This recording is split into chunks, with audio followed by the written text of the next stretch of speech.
அனைவருக்கும் வணக்கம். தேசிய மகளிர் ஜோதிட கூட்டமைப்பின் சார்பாக ஆங்கில புத்தாண்டு பலன்கள் நம்ம இன்னைக்கு பார்த்துட்டு இருக்கிறோம். இதுல இன்றைய ராசி அப்படின்னு பார்த்தோம் அப்படின்னா விருச்சிக ராசி. விருச்சிக ராசி இந்த 2026 ஏற்றங்களை கொடுக்குமா, மாற்றங்களை கொடுக்குமா, என்ன விதமான பலன்கள் இந்த வருடம் இவர்களுக்கு இருக்கு அப்படிங்கிறத பத்தி நமது தேசிய மகளிர் ஜோதிட கூட்டமைப்பினுடைய மாநில இணை செயலாளர் பொள்ளாச்சியிலிருந்து கோசலா தேவி மேடம் அவர்கள் வருகை புரிஞ்சிருக்கிறாங்க. மேடம், விருச்சிக ராசிக்கு இந்த 2026 எப்படி இருக்கும் அப்படிங்கறத பத்தி சொல்லுங்க. அனைவருக்கும் வணக்கம். தேசிய மகளிர் கூட்டமைப்பு தோழமைகளுக்கு வணக்கம். இணையாளும் ஈசனையும் நவ கிரகங்களையும் பஞ்சபூதங்களையும் வணங்கி எனக்கு இந்த வாய்ப்பை நல்கிய கனகாம்பாள் மேடம் அவர்களுக்கும் இந்த பிரபஞ்சத்திற்கும் நன்றியை தெரிவித்து இந்த பதிவு உங்களுக்காக. விசித்திரமானவர்கள், வித்தியாசமானவர்கள், பல செயல்களை செய்யக்கூடியவர்கள், தாயின் அன்பிற்காக இயங்குபவர்கள், தாய் பாசத்திற்காக வாழ்நாள் முழுவதும் ஏங்கி ஏங்கி தவிப்பவர்கள் என்று வரிசையில் விருச்சிக ராசிக்காரர்களை சொல்லலாம். இந்த விருச்சிக ராசிக்காரர்களுக்கு இந்த புத்தாண்டு பலன் எவ்வாறு இருக்கிறது என்பதனை பார்க்கலாம். முதலில் விருச்சிக ராசிக்காரருக்கு புத்தாண்டு வாழ்த்துக்களை தெரிவித்துக் கொள்கிறேன். தன்னை நம்பியவர்களுக்கு எப்பொழுதும் உயரை கொடுப்பவர்கள், ஆனால் தமக்கு துரோகம் செய்தார்கள் என்று தெரிந்தால் அவர்களை வைத்து செய்யக்கூடிய ராசி என்று சொல்வது விருச்சிக ராசியே. இவர்களுக்கு இந்த புத்தாண்டில் சுப பலன்களே அதிகமாக இருக்கும். ஆனால் ஜூன் மாதத்திற்கு பிறகுதான் அந்த சுப பலன்கள் ஏற்படும். அதற்கு முன் இப்பொழுது இருக்கும் நிலையே தொடரும். ஏனெனில் அஷ்டமஸ்தானத்தில் இருந்து குரு பகவான் பயணம் செய்து கொண்டிருக்கிறார். இப்ப ஆண்டு கிரகங்கள் என்று சொல்லும் ராகு பகவான் ஆகப்பட்டவர் 4ஆம் இடத்தில் பயணம் செய்கிறார். அந்த 4ஆம் இடம் என்பது சுகஸ்தானம். இந்த சுகம் கொஞ்சம் கெடும். அதாவது இவர்களுக்கு உடல்நல பாதிப்பு ஏற்படும். தாயின் உடல்நிலையில் கொஞ்சம் கவனம் தேவை. சொத்து பத்து வாங்குவது விற்பதில் கொஞ்சம் கவனமாக இருக்க வேண்டும். வீடு வண்டி வாகனம் இவற்றில் கொஞ்சம் கவனமாகவே நாம் எதுவுமே செய்ய வேண்டும். வண்டி வாகனங்களில் செல்லும் போது கவனமாக செல்வது நல்லது. மேலும் 5ஆம் இடம் என்ற பஞ்சமஸ்தானத்தில் நமது சனி பகவான் பிரவேசிக்கிறார். குழந்தைகள் விஷயத்தில் கொஞ்சம் கவனமாகவே இருக்க வேண்டும்.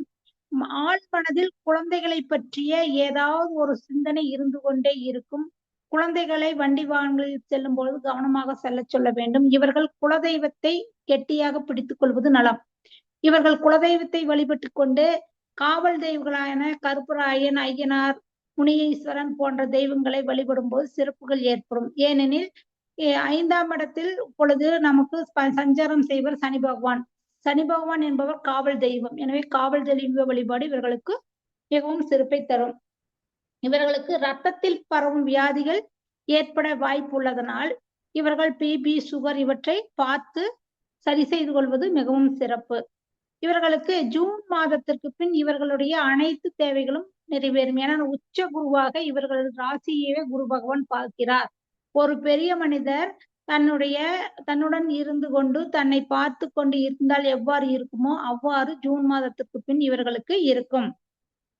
தேவையில்லாத பதட்டம் இவர்களுக்கு ஏற்படும். ரத்த பந்த உறவுகளுடன் கொஞ்சம் பிரச்சனைகள் இருக்கும்.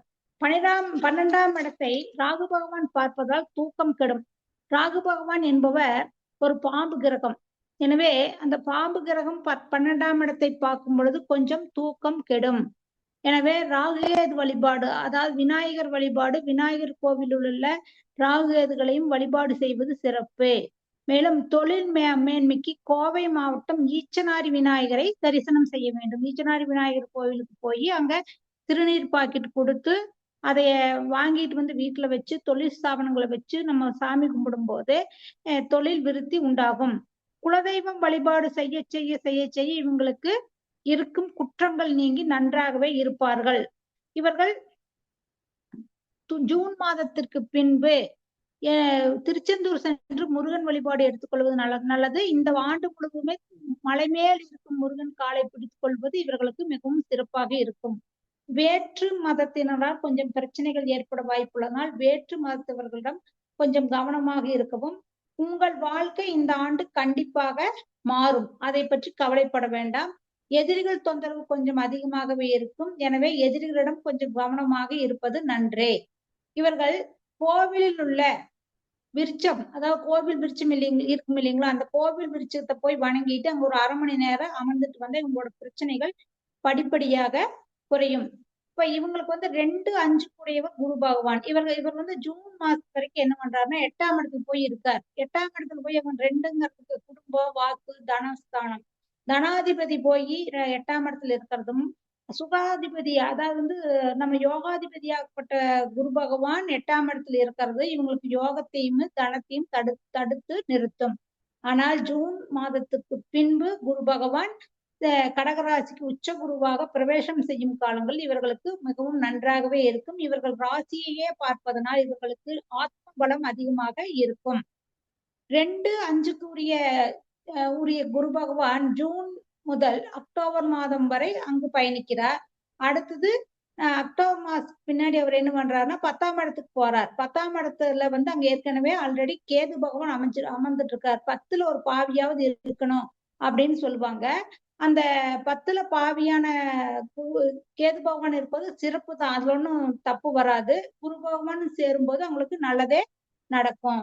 2026 ஜூன் மாதத்துக்கு எல்லாமே மாறி இவங்களோட வாழ்க்கை மாறும். எப்பவுமே இவங்க வந்து இந்த வருஷம் சாப்பாட்டுல கவனமா இருக்கணும்.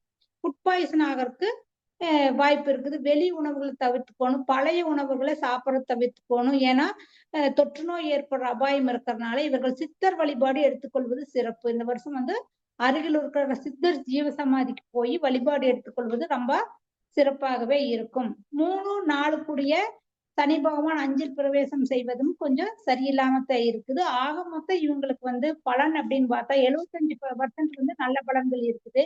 25% சிறப்பில்லை.